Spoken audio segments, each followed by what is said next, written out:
আসসালামু আলাইকুম বন্ধুরা, কেমন আছেন? আশা করি সবাই খুব ভালো আছেন। আমার সামনে যে বস্তাটা আপনারা দেখা পাচ্ছেন, এটা KSN বুলেট সোনা মাসুরি স্ট্রিম রাইস। স্ট্রিম রাইস মানে হচ্ছে হাফ সিদ্ধ যে চালটা, যেখানে থাকবে ডাবল স্ট্রিম রাইস ওটা ফুল সিদ্ধ চাল। স্ট্রিম রাইস মানে হাফ সিদ্ধ যে চালটা।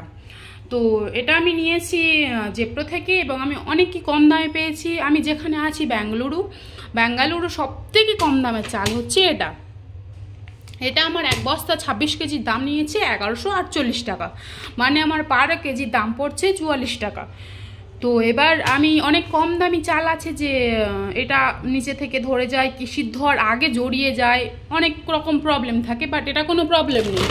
এটা আমি নিয়েছি 2-3 দিন হয়ে গেছে, আমি রান্নাও করেছি। খুব সুন্দর ঝরঝরে চাল এবং খুব সুন্দর সরু সরু, তাই ভাবলাম আপনাদের সঙ্গে শেয়ার করি, আপনারা যদি এতে উপকৃত হন। তো আপনারা দেখা পাচ্ছেন এটা 26 কেজি ওজনের একটা চালের বস্তা। এখানে এমআরপিটা অনেক তলায় আছে, আপনারা হয়তো দেখা পাবেন না, অনেক তলায় আছে এমআরপিটা। এখানে মানে দেখানো অসম্ভব, মানে অনেক নিচে, তো আমি চাকাতে পারবো না।